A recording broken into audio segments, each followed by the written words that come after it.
Ain't gonna give up on that dream. Ain't gonna give up on that dream. Ain't gonna give up on that dream. Good singing. Thank you, Tom. Thank you. My name is Mitch, and I want to welcome you to week 18 for Justice for All Thursdays. We are from GAIN, the Greater Assabet Indivisible Network. We created this event in the example of the wonderful Bearing Witness organization, which has been at this location every Wednesday for months. Woo! Indivisible is a national grassroots movement of thousands of local groups. We have a broader agenda, but today we are focused. We are focused on this building behind us and the immigrants we want to support. The word indivisible was taken from the Pledge of Allegiance, which ends indivisible with liberty and justice for all. We believe that this pledge, and here at the office in Burlington, there is no justice for immigrants. And if there is no justice for immigrants, we certainly do not have justice for all. What goes on here is fundamentally un-American. We need an immigration policy that makes sense and a border that is secure. The government has the authority to deport people, but there is a legal process to be followed. We need to comply with the international standards for asylum seekers, detainment, and basic human rights. What we don't need is squads of goons in unmarked cars, and they have dozens of new ones in the parking lot today, which is terrifying. With our dollars. Dressed in military gear, without warrants, without identification, without body cams, and without probable cause, snatching people off the streets and taking them here to be detained and then deported without due process. This building at 1000 District Avenue was never designed to hold people for more than a few hours. Yet we know that people are imprisoned in overcrowding cells for days. There are no beds, no windows, no clocks, no showers, no soap, and no medicine. The lights are always on and single toilets sit exposed in each cell with a video camera mounted above. Lawyers who have been inside the facility use the terms abysmal and unsanitary. Our country seems to have declared war on immigrants. Some in our country have seemed to declare war on immigrants, not us. We're told that this administration would target criminals and the worst of the worst. But that is not what's happening. It's a war on all immigrants. And in that war, the local POW camp, the place where human rights are ignored and the law apparently has no reach. Here in Burlington, there is no justice. Here on District Ave, at number 1000, there is just ICE. We're here to support the dignity and rights of every immigrant and to tell our government, no, we will not accept this. We welcome you to stand in solidarity with immigrants who I know we see coming in and out of the building for appointments, and to demonstrate our resistance to the cruel and unlawful actions of our government, and to do so with nonviolence. Let me ask you, do you support immigrants? Yes! Do you believe in justice for all? Yes! Are you committed to nonviolence? Yes! We thank you for being here with us today. And I'd like to introduce Todd to continue the conversation. Thank you. Thank you so much, Mitch. And let me tell you guys, you're looking pretty beautiful today. I'm not sure if you're aware, something really bad happened yesterday, and we got some guest speakers that want to address that situation. We're going to start with State Representative Ken Gordon.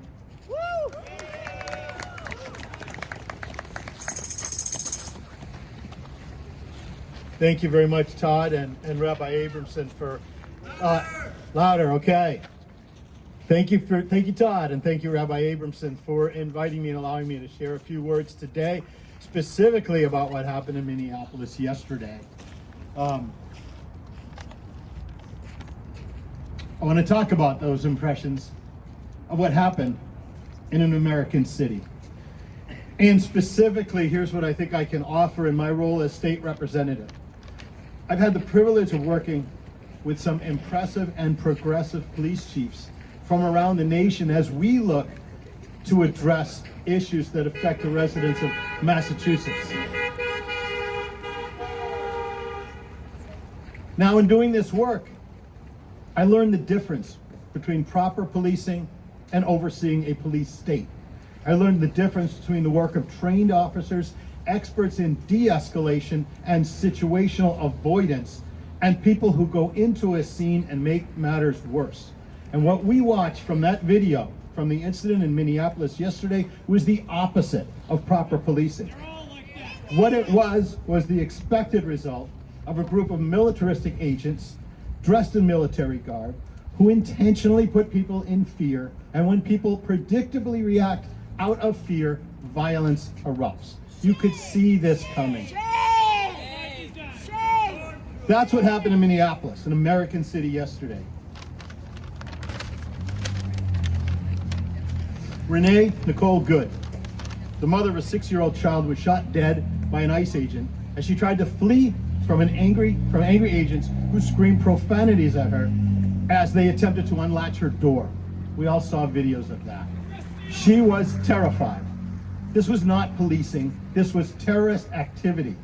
A trained police officer would not shoot at a person as they attempt to flee. They're trained not to do that. A trained police officer would not get in front of the car, would not pass from the right to the left. They would walk away to de-escalate the situation. Yes. And what these people did was increase the fear, increase the risk, and create the situation where violence erupted. Again, it's not policing, it's terrorist activity. Shame! Shame! And then what followed was even worse. Kristi Noem told us, no, don't believe your own eyes. Don't believe what you saw.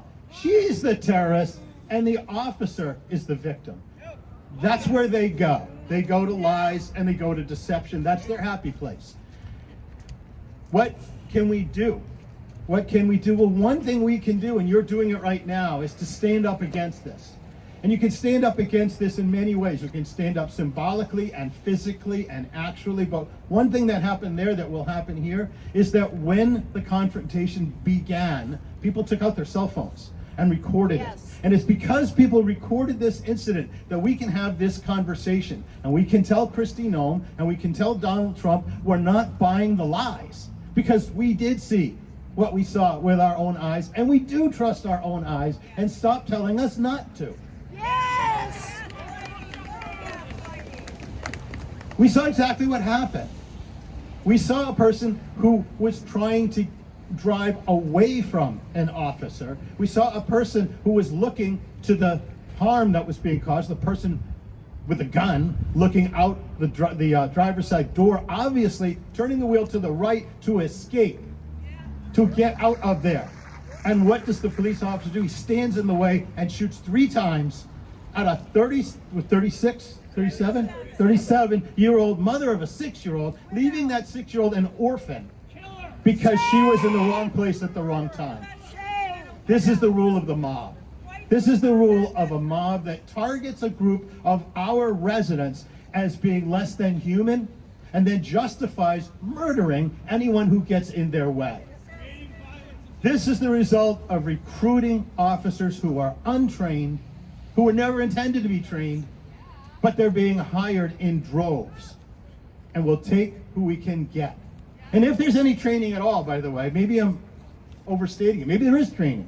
Maybe the training is create fear, create terror, so that people will act in the way that you want because they're so afraid of you. Is that the government that we want? No! Is that the government that we voted for? No! And what we can do is to show people who maybe for some reason didn't get it a year ago and supported this type of thing, that this is what you got.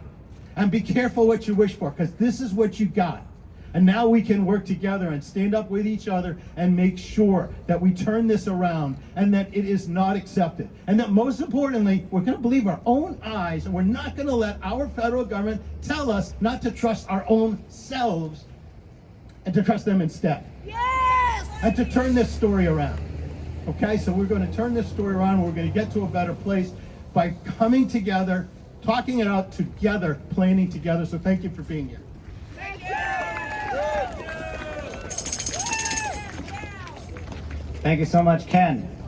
I'd like to welcome up a friend of mine. His name is Toby Sackton, and he's from the Lexington Alarm, and he's got some thoughts today as well.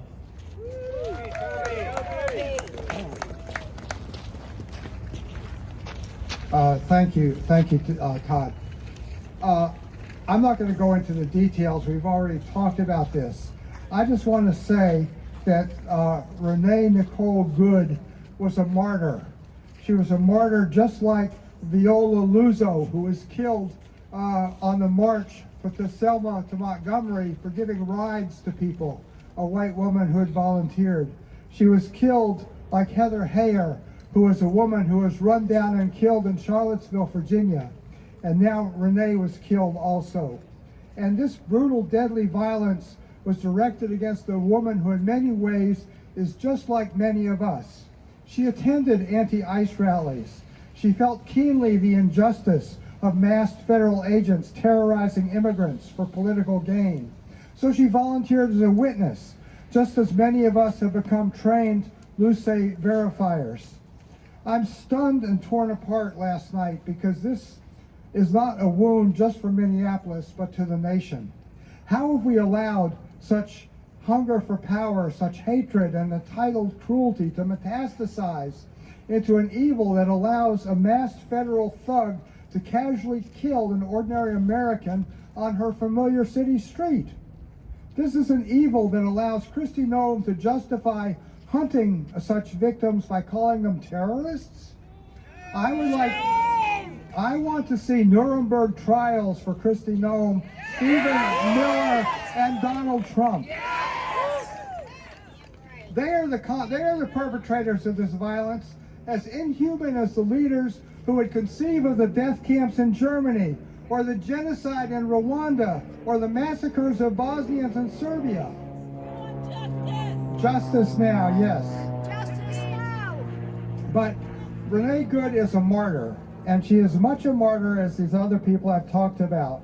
Each of these women believed in helping others. They believed in nonviolence. They believed, as Heather Heyer said in her last Facebook post before her death, if you're not outraged, you're not paying attention. These women were paying attention, and so are we. Our movement to protect our communities is nonviolent, and the more state terror and violence is used against us, the more those perpetrating it are losing. Our strength is in our community and in sticking with each other, even in the face of deep fear. We need to know, like the leaders of Bearing Witness, of Justice for All Thursdays, of the Selma to Montgomery March, that we will overcome our fear together and grow stronger. ICE agents may look tough and threatening, but one day justice will come, and those who cross the line into state terror and violence will be prosecuted, just as Illinois Governor Pritzker has said. Thank you.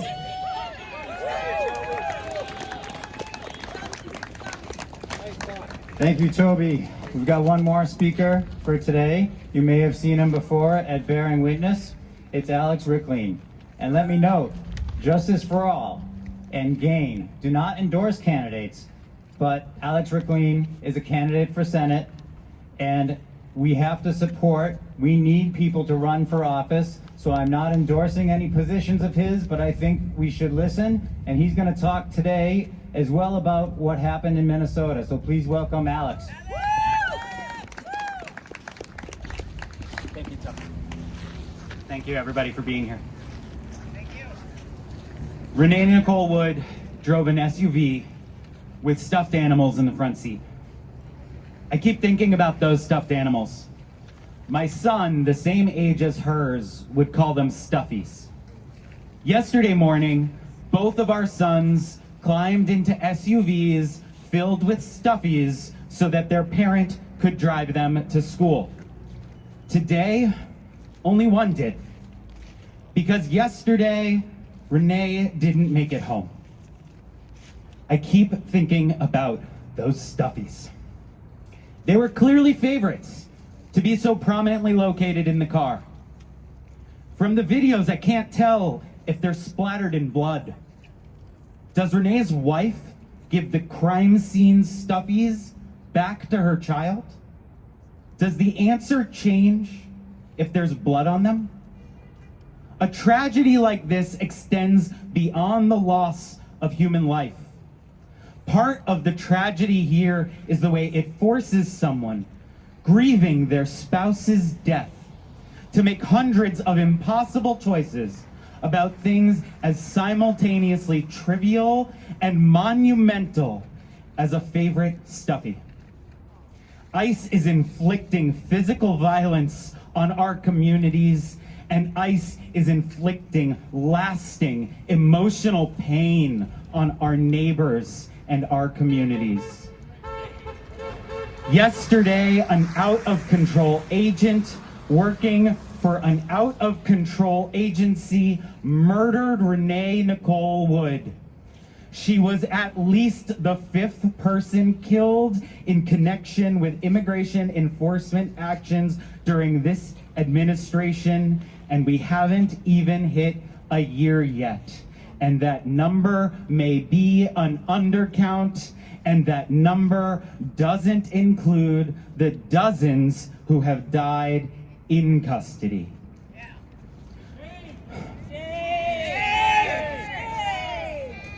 For every one of those killings, there was a favorite stuffy their surviving parent didn't know what to do with. The pain Renee's family will grapple with will last long after all of us have moved on. But every day ICE is allowed to operate on our streets, we risk creating more Renees. If ICE is not stopped, they will create more Renees. This rogue agency must be abolished.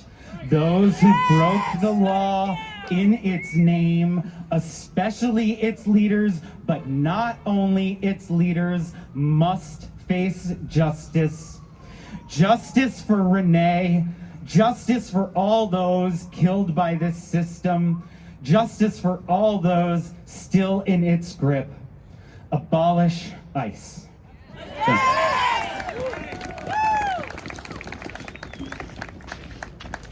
Thank you, Alex.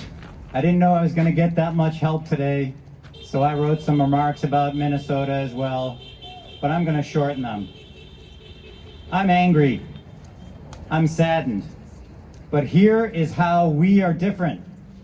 The officer should be investigated. If there's sufficient evidence, a grand jury will approve an indictment and there should be a trial. In front of and they deserve a robust defense in front of a fair judge and a jury of their peers. If they are convicted, they deserve a prison that is humane and in accordance with standards.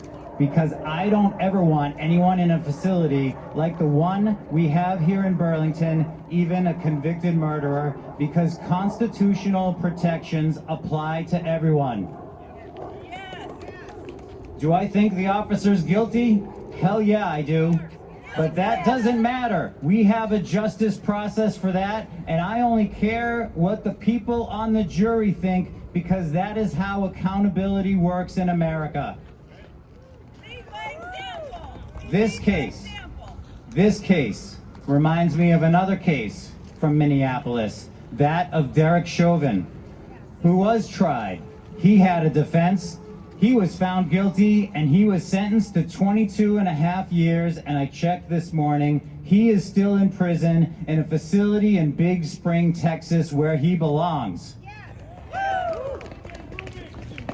So I'm sure that you are angry, and I'm sure that you're saddened, and I ask that you take those emotions and you return them into resolve. I ask that you stick with our values, We are a nonviolent movement, and we should not give this administration an excuse to call for even more use of force, here or anywhere else. Yes. I thank you for that. Before I forget, I was asked to notify you that there's an emergency demonstration today from 4:30 to 6 p.m. on Waltham Common. ICE out of our communities, no U.S. violence at home or abroad, no war. Sponsored by Indivisible Waltham and Waltham Concerned Citizens and Fuerza Waltham. Also 6 o'clock at Park Street. I'm sure there's a lot of others. I know there's one tonight in Worcester, 6 o'clock Park Street, Boston. There's probably a lot of others. I have two other things to talk about today. I have some news on the remaining Alston Car Wash workers. Last week I told you that as of Friday, January 2nd, Pablo and Hector were still in detention. Pablo Oseas Lopez, a 30-year-old man from Guatemala who has been in the U.S. for 2 years. Pablo dropped his appeal last month and is no longer in the ICE detainee database. I presume that this means he was deported to Guatemala. There's no info in the docket as to why Pablo dropped his case. It could be that nearly 2 months of detention convinced him that it just wasn't worth fighting. The other man, Hector Valladares, the 58-year-old man from El Salvador, is still in detention at the Plymouth County Correctional Facility. Hector entered the U.S. on November 2nd, 2005. He was quickly arrested by ICE and then released. He then continued to live in the U.S. without incident until the morning of November 4th, 2025, when he was taken from the Alston Car Wash. On December 23rd, District Court Judge Talwani ordered that Hector be given a bond hearing, which was scheduled for December 31st, and the immigration judge ruled that Hector was a flight risk, agreeing with the government's position that because Hector failed to show up for a hearing at the Boston Immigration Court on May 3rd, 2007, he was a flight risk, and he was ordered at that time removed in absentia. On Friday, January 2nd, Hector's lawyers filed a motion for Judge Talwani to consider holding the government's lawyers in contempt for failing to bring up that removal order in the nearly 2 months that they had had Hector in detention. It appears that Hector and his lawyers had no idea that such a hearing had happened in 2007. I'm not a lawyer, but I believe that withholding evidence is obstruction of justice, and nothing pisses judges off more than obstruction. In a ruling issued Sunday, January 4th, 2026, Judge Talwani gave ICE attorneys until Friday to answer the motion. That's tomorrow. Part of the statement filed on Hector's behalf reads, "The petitioner has lived in the United States for 20 years without incident or any criminal history.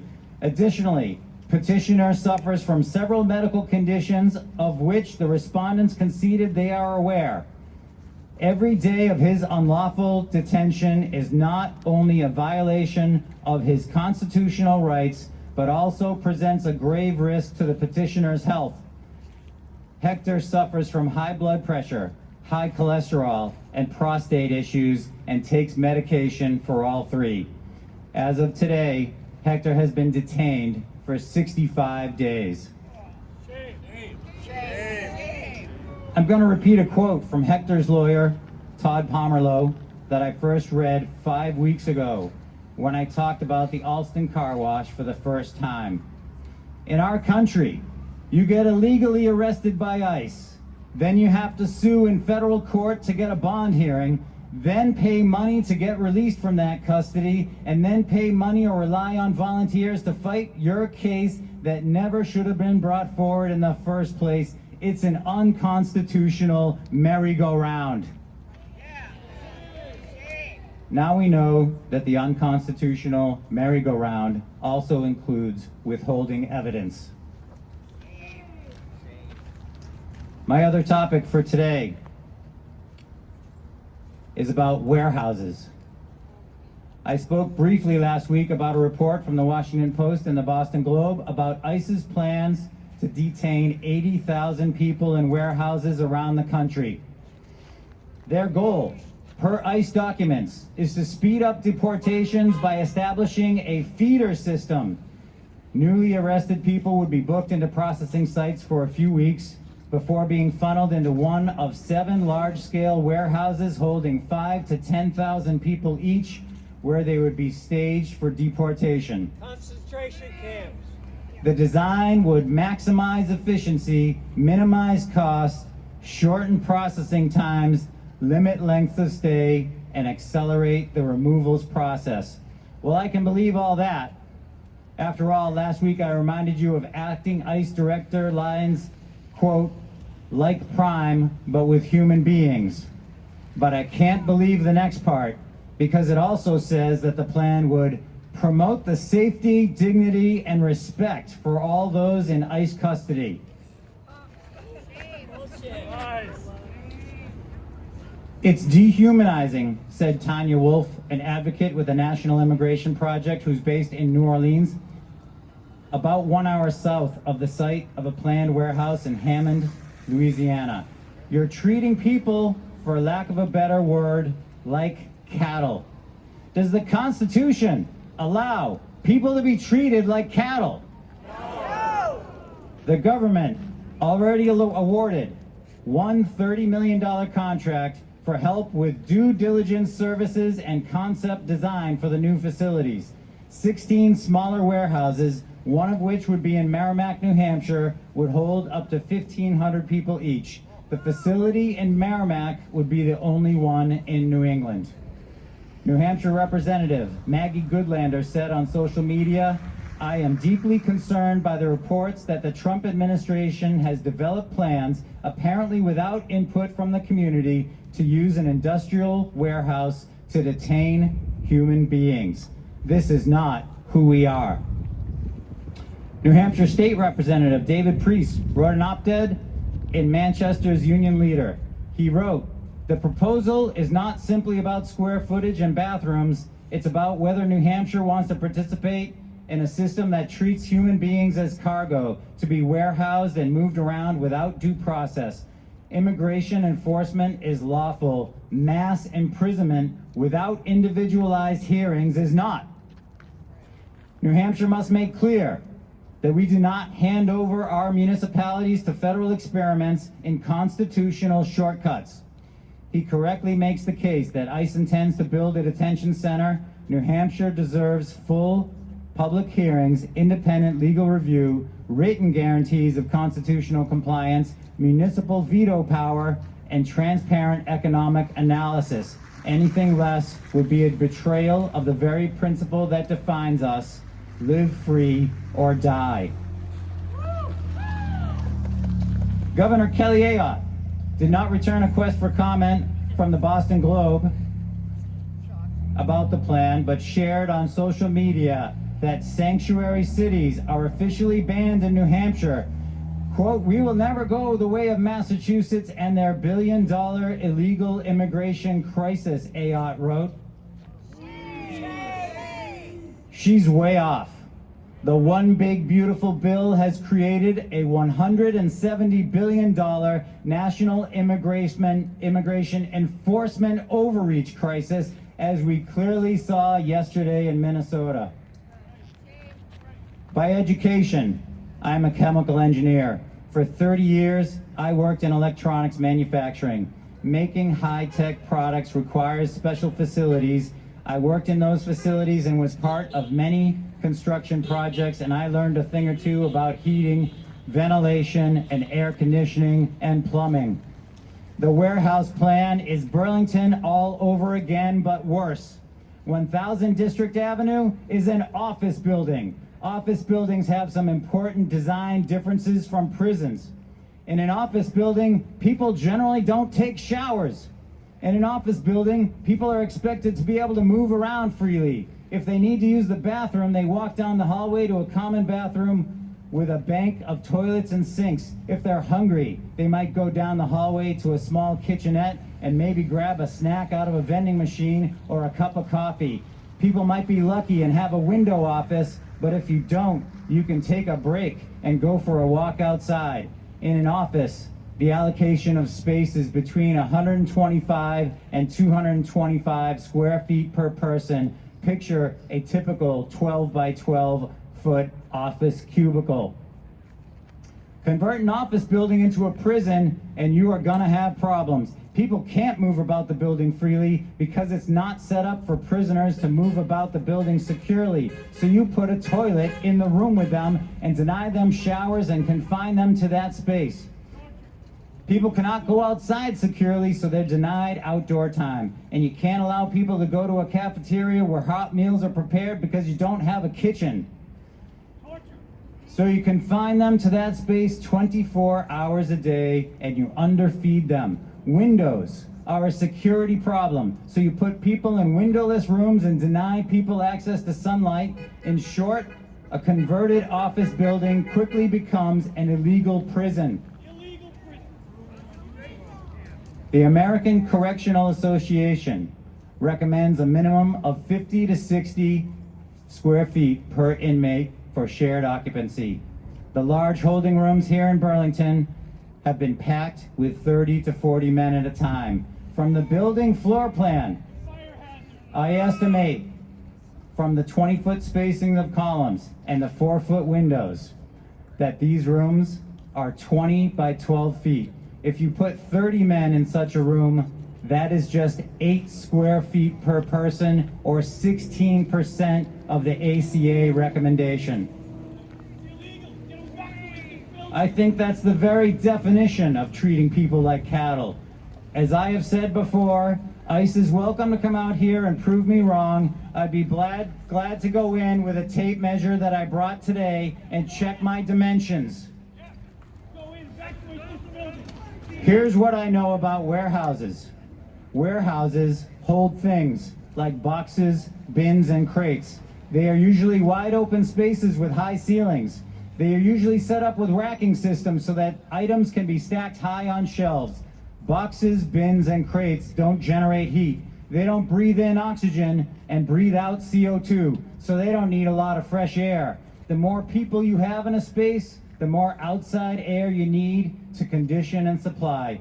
Boxes don't need space to move, crates don't eat, boxes don't need bathroom, crates don't take showers, and boxes don't brush their teeth.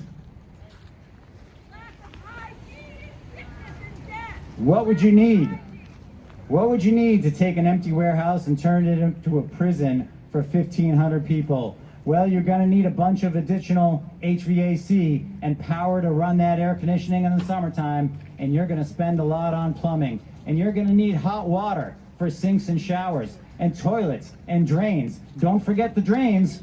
And a large kitchen for seating and feeding, say 500 people at a time, and cafeterias for people to eat in, and 1,500 beds, and an exercise yard because the ACA says 1 hour of outdoor time minimum daily. And you're going to need phone lines for people to call home, and rooms for people to meet with their legal representation, and oh yeah, medical facilities to dispense medication and respond to emergencies, because remember, they care about the safety, dignity, and respect for all in ICE custody, right? Yeah, right. You believe that, right? No! Me neither. I told you there are 5 goals at the beginning. We're to maximize efficiency, minimize costs, shorten processing time, limit length of stay, and accelerate the removals process. In my opinion, the 2 most important are the minimization of costs, which will lead to clear violations of the 8th Amendment against cruel and unusual punishments, and the acceleration of removals process, which leads to violations of their 5th Amendment rights. Take an empty warehouse and convert it to house 1,500 people. I feel like I've seen an example of that recently with people stacked on multi-level shelving units. I have seen that. It was at CCOT in the 60 Minutes episode that only aired in Canada. Auschwitz. Convert an office building to a prison and you have an illegal prison. Convert a warehouse into a prison and you will have an illegal prison. So lawyer up, Secretary of DHS Kristi Noem, Acting ICE Director Todd Lyons, ICE Boston Acting Field Office Director Patricia Hyde, because my vision, I call it Project 2029, is to make the DOJ super efficient. Imagine the newly sworn in 48th president creating a Department of Government Accountability, or DAGA. And DAGA should create a feeder system for the worst of the worst human rights abusers. First, we'll collect the evidence, then we'll have grand juries and indictments, then we'll put people on trial with full due process and defense attorneys and everything that ICE detained people have been denied. I want maximum efficiency, minimum cost, shortened processing time, and acceleration of the convictions process, but it'll be efficient, folks. It'll be like Prime, but for criminals.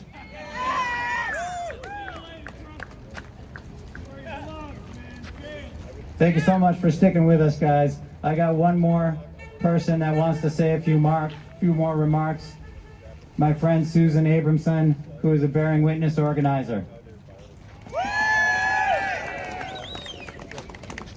Thanks so much, Todd. And I remember 19 or 20 weeks ago having lunch with you to talk about creating this day, and to see how much it's grown is just fantastic. And my personal goal is to see us stand out here every single day of the week to give them a hard time about what they're doing in that building.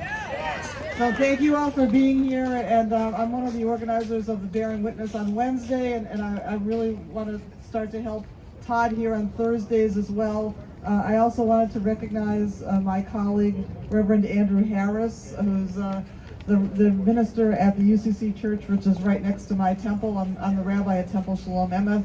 We're right up the street here. And I told Todd I was just going to come today and just stand out with him. And then last night happened, and I was so disgusted and horrified and sickened, and people kept telling me, watch the video, watch the video. I could not. I watched the first second, and then I was just so sickened that I could not continue. And this is what we're living with right now. This is what has escalated to right at this moment. And I have to say that as I've been standing here listening to all the wonderful speakers today, and I've been watching family after family after family with young children in wheelchairs going into that building afraid for their lives, not knowing whether they'll come out again, not knowing if the children will be left and the parents will be taken, and what each of their fate is, and the fear that they are experiencing right now. It also really, really sickens me to know what our country is doing to so many totally, totally innocent people who all they want to do is just live freely and contribute to the society. So it totally sickens me, and I just felt like I had to speak today. And we've already heard a lot about Renee Good, but I just wanted to say that my current emotion is anger. I'm so angry. How many people here are angry? How many people here are disgusted? How many people are horrified? So we need to take that anger, which can make us feel powerless, and our frustration, and do something about it. History teaches us that every movement for justice began with people who chose to turn their anger and frustration into action, sorrow into solidarity, and pain into purpose. We're not here to call for violence. We're here because we believe that human dignity is not conditional or only belong to some. It does not depend on citizenship, paperwork, or borders. It does not disappear. Dignity does not disappear when someone is detained, incarcerated, or rendered invisible by this bureaucracy. What we must do now is to stay resolute. We must stay loud. We must stay organized. We must demand transparency when lives are lost in this ridiculous, horrific manner. We must demand accountability as these government systems cause more and more needless harm. A 6-year-old boy, as we know, is an orphan today.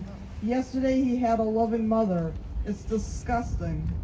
We must demand policies rooted in care, not cruelty. Policies that treat people with dignity, not worse than animals to be thrown away or hidden away like garbage. And beyond making demands, we must watch out for those at risk. Check on your neighbors. Support families who are grieving. Protect those who are afraid. These are things that each and every one of us can do.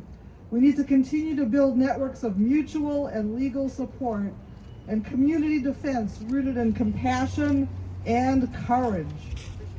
If it wasn't for one woman blowing a whistle yesterday, shouting shame, shame, and videotaping what happened in Minneapolis, we would never know exactly what happened yesterday. Yes. Yes. In the Jewish faith, we say one of our most important commandments is do not stand idly by the blood of your neighbor. And that's what each of you is doing today. We cannot afford to stand idly by the blood of our brothers and sisters. More than ever, we need to be upstanders, not bystanders. We need to blow our whistles, pull out our cameras, and record the ruthlessness for all to see. Change will not happen because this government grows a conscience. It never will. Change happens because ordinary people like us will follow their conscience and refuse to look away. May Renee Good's life be a reminder of what is at stake. Let her memory be a shockwave which reverberates through all of our bodies. A call to keep pushing, keep organizing, keep believing that another way is possible. We each owe it to Renee, her 6-year-old son, her mother, her family, and friends. We owe it to every single person in that building behind us and those who are going in and coming out. We owe it to every individual who passed through that building, that to one of countless prisons around the country, stripped of their dignity, their due process, and their right to live with basic needs. We owe it to keep our country moving in the right direction. We owe it to our future. We owe it to ourselves and future generations. Thank you.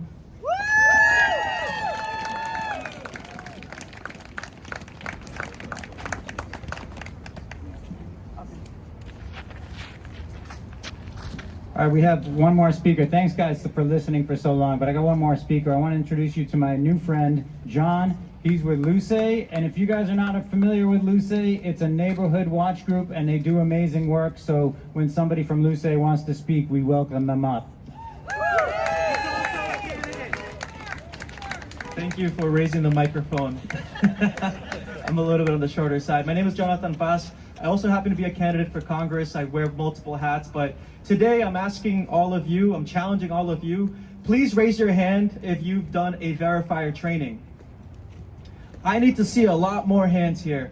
The Luce Network was started back in the earlier raids, and what we need you all to do is to get trained to become verifiers. It's important to bear witness here today, but it's also important to bear witness out in our communities where ICE is raiding our neighbors, they're harassing our neighbors, they're literally using our courthouses as ICE traps.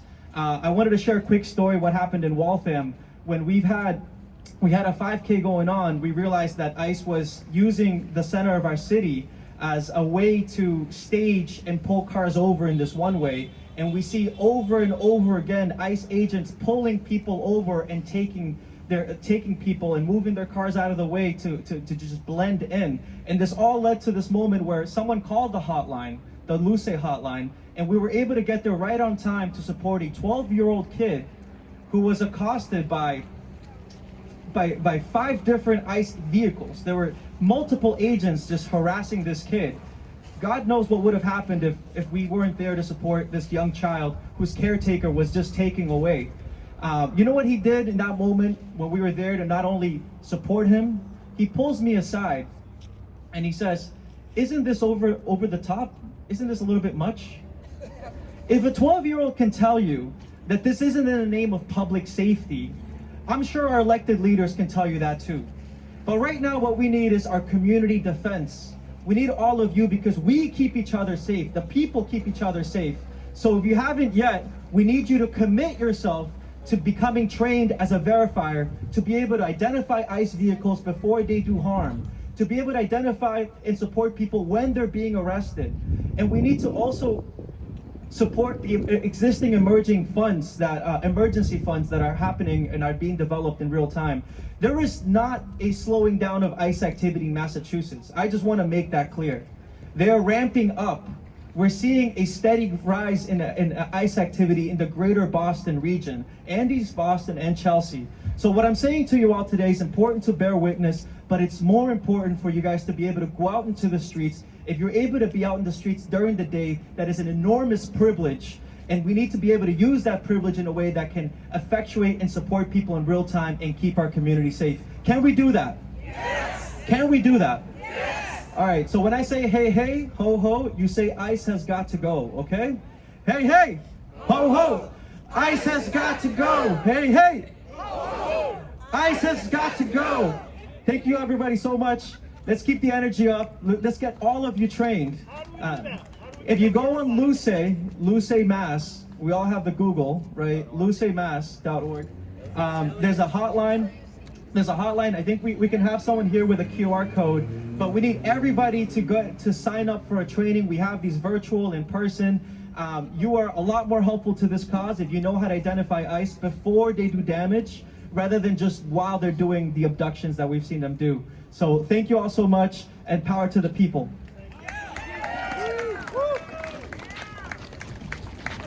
Okay, we got 2 more things, and then I need to tell you how we're going to wrap up. So we're going to wrap up with some music, but stick around. At 12:30 we will march down to Mall Road for a visibility brigade, and then I cut Susan a little bit short.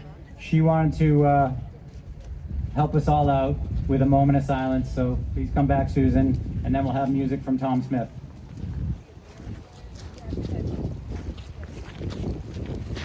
I know we're all grieving Renee and all the other people who have been killed by ICE, both in detention and out of detention. So I just thought it would be appropriate right now for us all to just share a moment of silence.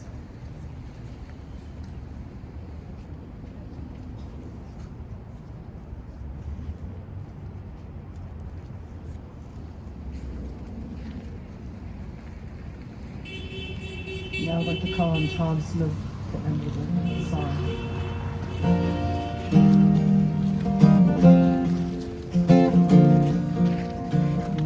Thanks for showing up.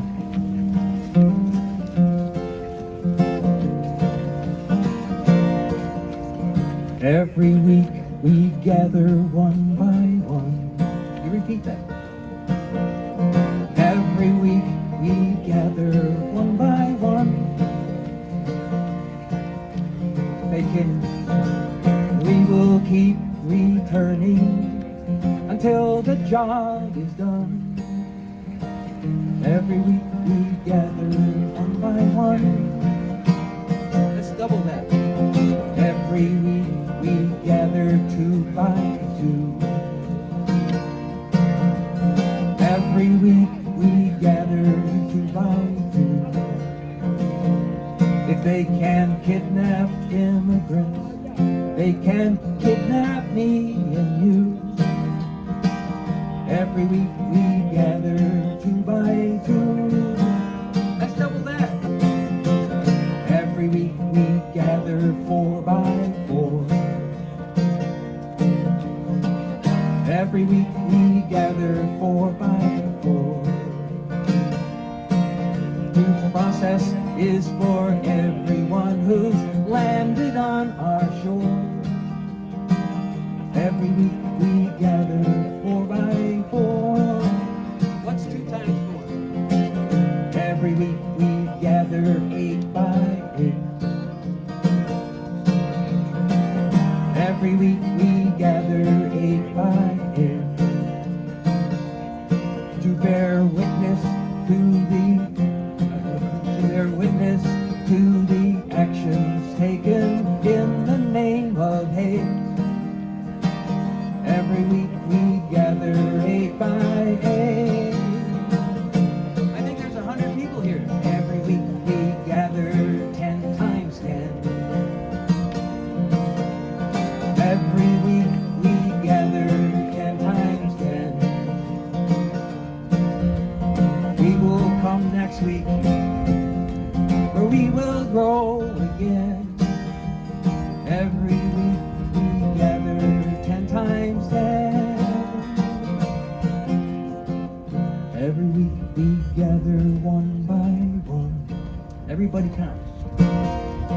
Every week we gather one by one,